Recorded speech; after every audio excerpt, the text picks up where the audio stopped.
Welcome, everyone, to NoDQ.com's live recap of Saturday night's main event. Your Saturday night obsession is back.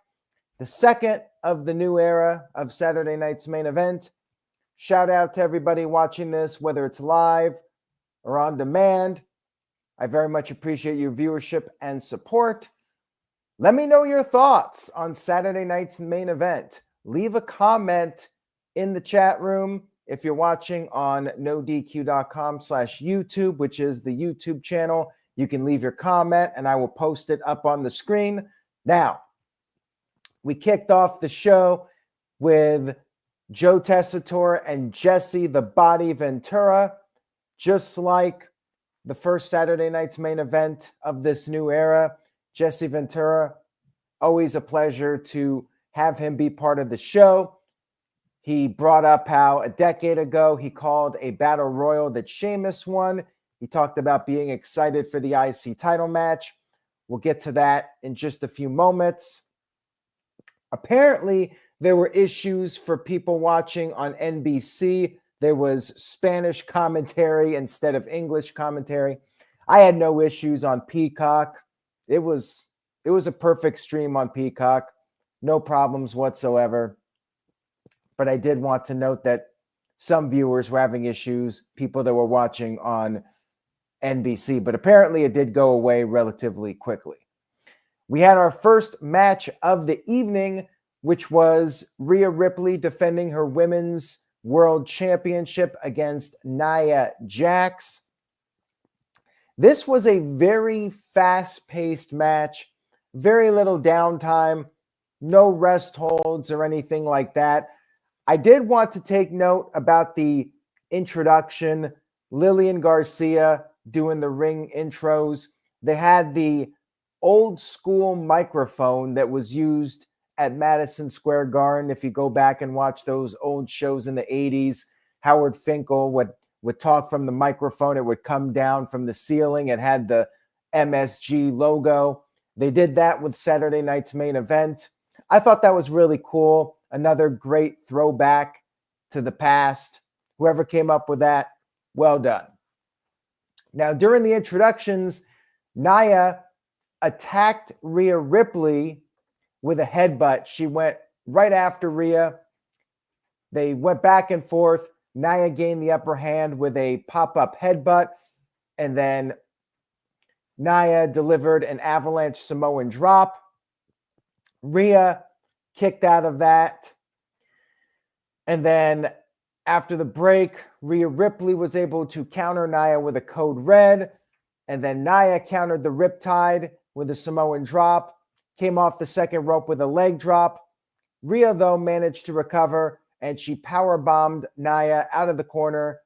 Nia then regained the upper hand again and came off the top to the outside of the ring with a Rhea came off the top rope to the outside with a crossbody, not Nia. That would have been really crazy. Then they were back in the ring, and Nia countered the Riptide again, and then Nia hit the Annihilator, went for a second one, but Rhea caught her with an electric chair drop, and then Rhea finally, after several attempts, hit the Riptide and got the 1-2-3 victory. Really good match. Clean finish. Rhea Ripley retains clean. No surprise here whatsoever. Very good match. Entertaining. Non-stop action. Nice opener to the show. Strong match to kick off the broadcast. We had some legends shown at ringside. We had the $1 Million Man, Ted DiBiase, in the house with his $1 Million Championship. We had Alundra Blaze. We had Mark Henry, who got a good pop in Texas. We then had Bron Breakker versus Sheamus for the Intercontinental Championship. Jesse Ventura was a guest commentator for the match. He did good here, and he even made a joke about Bron Breakker. Bron Breakker being a Steiner, which means 2 + 2 = 5. And then Pat McAfee had to reference Steiner math with the 33 1/3% chance. This was great. I love this little back and forth with Ventura and McAfee. And then we had the match. They were brawling on the outside of the ring, and Sheamus launched Breakker over the barricade onto the timekeeper's chair. And then Sheamus launched himself from the steel steps, but Breakker caught him with a spear. Great spot there. And then after the break, it was back and forth. Breakker was targeting the ribs of Sheamus. Sheamus, though, fought back, hit him with the Celtic cross. Breakker kicked out of that, and then Sheamus hit the bro kick.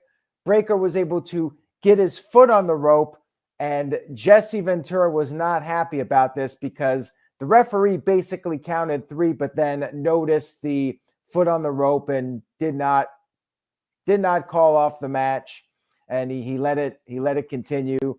Jesse Ventura was pissed off about this one, but the referee did stop before his hand hit the mat for 3. So Jesse was wrong on that one, but Jesse's old school. He's always trying to call out things. And then Sheamus went for another bro kick, but Breakker avoided it, and then Breakker hit the spear and got the 1-2-3 victory. So unfortunately for Sheamus, he did not get the Intercontinental Championship. It's still on his bucket list of things to do in WWE. Will it happen one day? Will it happen at WrestleMania? Who knows? But yeah, Bron Breakker retains. Clean win. Good match here. Fun, fast-paced match just like the first one. The Shanti says sticktonodq.com sent in a $2 super chat. Thank you for the super chat, by the way. Super chat's basically like a tip jar. So if you're enjoying the recap and you think I'm doing a good job, feel free to send in a super chat. Not required, but very much appreciated. And Shanti says, did they not give recognition to Gabriel Iglesias? Yes, they did. They did shout him out. He was there with the WWE shirt in the front row. He was at SmackDown too. He's all over the place. He's always at these WWE shows. The celebrities always manage to get those great seats. The green shirt guy, he somehow does it as well. Even iShow Speed gets to go to these major events. Triple H invited him to the Royal Rumble. So yeah, if you're a celebrity and you like WWE, you can get yourself a great seat at the event and get some TV time. We had the contract signing, which any of you that normally don't watch my streams, well, I'm not the biggest fan of contract signings. I was hoping that they would actually have added something to this because Nick Aldis did talk about it being a contract signing with an addendum, which made me think, okay, they're going to add something to it, like an extra stipulation. Maybe the loser has to leave SmackDown or something like that. But no, it was, in fact, just a contract signing with a little twist. You had Shawn Michaels out there for the ladder match. Of course, him and Razor Ramon had that match at WrestleMania 10, which was up to that point one of the, and really still is, an all-time great WrestleMania match where you had the 2 IC titles up for grabs. And in this match, you got Cody's WWE title, and then you have the Winged Eagle title that Kevin Owens stole. Both titles up for grabs. Shawn Michaels made it clear he wanted to get the signatures. Cody Rhodes signed, but then, of course, Kevin Owens had to cut a promo, and he talked about the line that Cody used on SmackDown about Owens always taking the easy way out. Owens said Cody was a liar for saying that because at Bash in Berlin, Owens could have done something. He could have taken the easy way out to win the title, but he did not, and it cost him. Owens said he's the true champion. Shawn Michaels said Owens was sounding jealous, and Owens got more frustrated. He said that when things got tough, Shawn Michaels quit just like Cody quit in 2016. And finally, he signed the contract. Owens said he's not going to lose his smile at the Royal Rumble. And then they had the titles raised up in the air. And then Owens took a cheap shot at Cody and then tried to give Shawn Michaels the package pile driver, but Cody Rhodes saved Michaels, and then Michaels busted out some old school sweet chin music to Kevin Owens. And Shawn Michaels gets his moment in San Antonio. Now, of course, people are wondering, well, Owens didn't really get a lot of heat here. Shawn Michaels laid him out. Probably on SmackDown, we will see something happen. Kevin Owens will do something to get heat leading up to the match. But hey, people are now wondering, will we actually get a title change? Yeah, no heat for Kevin Owens, but we'll see what happens. They got one more SmackDown to build him up as a serious contender for the championship. I mean, either way, I don't see Kevin Owens winning that title. I really don't. It was a good segment overall. I'm still not the biggest fan of the contract signing segments, I have to say. All right, we had Braun Strowman versus Jacob Fatu. Battle of the Behemoths. Entertaining match here. Jacob Fatu doing his pre-match promo. Always does a great job with those promos. He just has it. He really does. Now, Strowman was outpowering Fatu in the opening moments, but then Fatu sent Strowman to the outside, took him out with a suicide dive, and then Strowman regained the upper hand in the ring. He tossed Fatu. Fatu rolled to the outside. Strowman went outside, hit him with the Strowman Express, the bum rush tackle, sent Fatu over the announce table, and then went for another one. But this time, Fatu was able to counter. He sent Strowman into the steel steps, got him back in the ring, and then just went after him with hip attack after hip attack, like 6 or 7, and the referee told him to stop because he was just delivering too much damage. And Fatu responded by throwing out the referee, throwing him out of the ring, which of course led to a disqualification, but the attack continued. Fatu grabbed the chair. Officials ran down. Fatu continued his attack on Strowman. Strowman was bleeding from the mouth, and then Fatu hit him with multiple moonsaults. You had officials out there, general manager Nick Aldis. Fatu just kept going with the moonsaults. And as Virtue and others are pointing out in the chat room, this was supposed to make Fatu this monster heel, but it ultimately did the opposite because the fans were cheering this, and there was a huge Fatu chant for Jacob Fatu. The crowd was absolutely loving this carnage. It was very similar to the Bronson Reed angle with Seth Rollins from a couple of months ago, but nonetheless, effective. Jacob Fatu looking like an absolute beast. Crowd was loving him, and they got a big star in their hands here. Jacob Fatu, he can cut the promos. He's credible in the ring. He looks like a guy you don't want to cross.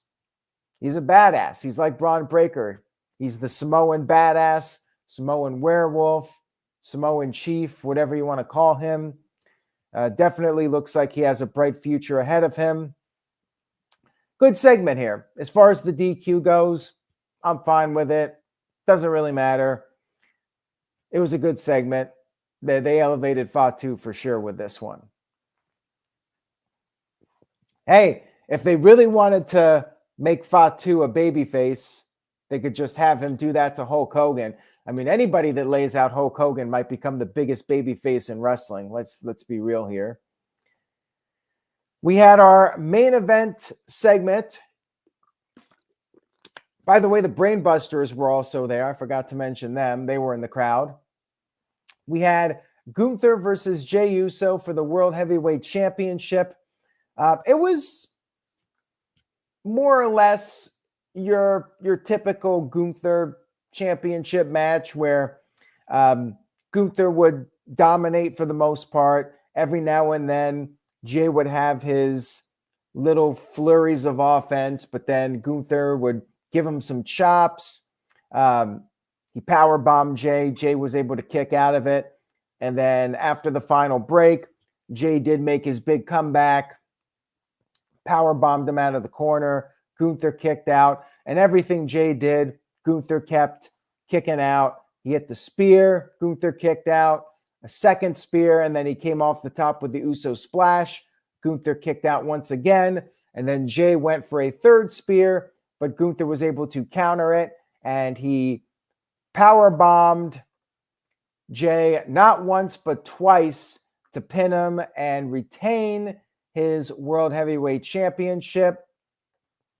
Match was good, but it was probably your most standard match on the show.